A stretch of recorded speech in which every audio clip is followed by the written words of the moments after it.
చౌదరి గారు. సార్ ఇప్పుడు మీరు అనేక అజెండాలు పెట్టారు. పోర్టు లాండ్ చట్టాలు చెప్పారు. కేంద్ర ప్రభుత్వం పరిధిలో ఏ చట్టాలు ఉంటాయో వివరించారు. అయినా సరే గుడ్డెద్దు చెల్లో పడినట్టు మాకు వాటాలు అందలేదు, మేము వాటాలు పంచుకునేవాళ్ళం.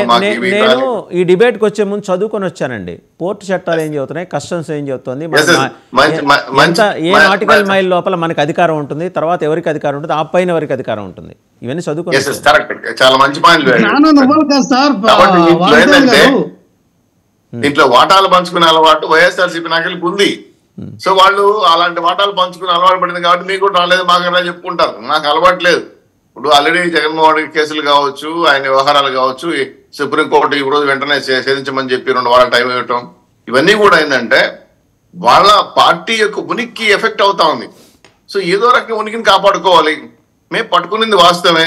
పవన్ కళ్యాణ్ గారు వెళ్ళారు, చూశారు, చేయమన్నారు, ఆయనకున్న అధికారం ప్రకారం చెప్పుంటాడు. దాని మీద ఎటువంటి యాక్షన్ తీసుకోవాలో పోర్టు అధికారులు, గవర్నమెంట్ అధికారులు, వాళ్ళ సి కోర్సు ఉన్నటువంటి సెక్యూరిటీ సిబ్బంది తీసుకుంటారు. అయితే సినిమాల హీరోలాగా ఆయన బయటలు వేసుకుని బయటలాగా రాలేడు కదా అందరినీ. సో దీని వెనక 16 కంపెనీలు ఉన్నాయి.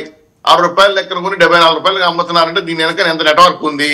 దాదాపు 9,500 వాహనాలు కొనుక్కొని ఆ వాహనాల నుంచి గ్రీన్ ఛానల్ ద్వారా రైస్ తో పలుతుందంటే, తెలంగాణ రైస్ కూడా మన ఆంధ్ర రాష్ట్రానికి వచ్చిందంటే చాలా ఆశ్చర్యంగా విషయం. కాబట్టి దీన్ని పర్టికులర్ గా లోతుగా విచారిస్తే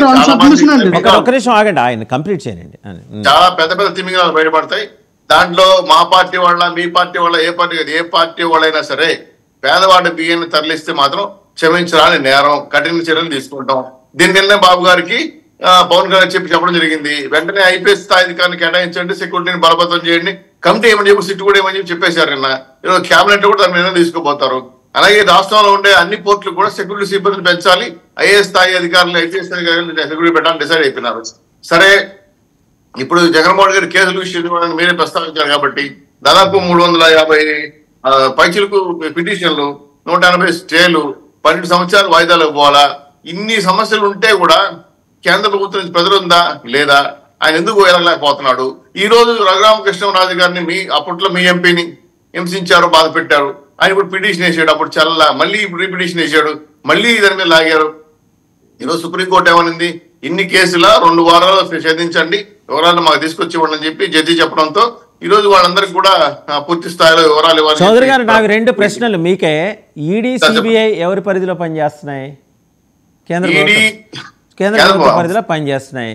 ఆ కేంద్ర ప్రభుత్వ కూటమి భాగస్వామ్య పక్షంలో ఎవరున్నాం? మనం ఉన్నాం కదా. ఖచ్చితంగా సార్. మరి మనం ఇంతకుముందు కూడా మనం కొన్నాళ్ళు వాళ్ళతో సావాసం చేశాం కదా. మధ్యలో ఏదో మనం ధర్మ పోరాట దీక్షలు, నల్ల చొక్కాలు, స్పెషల్ ట్రైన్స్ వేసుకుని వెళ్ళాం, మనకేదో తేడా వచ్చింది, బయటకు వచ్చాం, మళ్ళీ కలిసాం. మరి అప్పటి నుంచి ఇప్పటి వరకు ఎందుకు మనం ప్రెషర్ పెట్టలేదు? మనం అంటే మీకు తెలిసే ఉంటుంది సార్. నాకు అర్థమైంది, ఈ చట్టంలో ఉండే లొసుగులా, లేదంటే భారత రాజ్యాంగం అమలు చేసే దాంట్లో గౌరవప్రదమైన పాత్ర పోషించాల్సిన ఈ కార్యనిర్వాహక వ్యవస్థ యొక్క అశ్రద్ధ, అనేక అంశాలకు సందేహాలు ఉన్నాయి. ఖచ్చితంగా చట్టాన్ని గౌరవించాలి, న్యాయాన్ని గౌరవించాలి, రాజ్యాంగాన్ని గౌరవిస్తాం. అయితే దాన్ని ఎవరైతే ఇంప్లిమెంట్ చేస్తారో వాళ్ళలో చాలా ప్రోగ్రెస్ కూడా ఈరోజు అక్రమాలకు పాల్పడి కేసులు వాయిదా తీసుకురావడం బాధాకరం. ఇన్ని పిటిషన్ల 1000 పిటిషన్లు వేయడం అయింది, కోర్టును రాష్ట్రాలు మార్చడం అయింది, సిబిఐ ఆంధ్ర రాష్ట్రం తరిమేయడం అయింది. అది ఇక్కడ గవర్నమెంట్. సిబిఐ అరెస్ట్ ఏం చూస్తే లోకల్ ఎస్పీలు ఆపేసి అవినాష్ రెడ్డిని సేవ్ చేయడం అయింది. అనేక అంశాలపై సందేహాలు ఉన్నాయి. ఖచ్చితంగా ఈ రోజు సుప్రీంకోర్టు పరిధిలోకి తీసుకొని ఆపాంగా సిబిఐని కొన్నాళ్ళ పాటు. మనం కూడా అప్పుడు సిబిఐని ఆపాం కదా. మనం చేసిందే జగన్మోహన్ రెడ్డి చేశాడు. జరిగాయి సార్, లేదు నేను చెప్పట్లేదు. అప్పట్లో కొన్ని ప్రాబ్లమ్స్ అయినప్పుడు కూడా చెప్పడం జరిగింది. ఇప్పుడు అదే సిబిఐని మనం ఎందుకు కేసు లాగుతున్నారని చెప్పి అడుగుతున్నాం. సో దీనికి రెండింటికి పెద్ద డిఫరెన్స్ కనపడకపోయినా చట్టం మాత్రం తన పని చేసుకోలేకుండా అనేక రకాల అడ్డంకులు పెడతాను. ఇది కరెక్ట్ కాదు.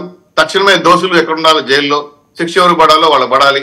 ఇవన్నీ జరగకుండా ఇన్ని 10 సంవత్సరాలు వాయిదాలు పోకుండా మీరు నేను చిన్న దొంగతనం చేస్తే సాయంత్రానికి అరెస్ట్ చేయకపోతే ఎన్ని కేసులు పెడతారో మీకు తెలుసు.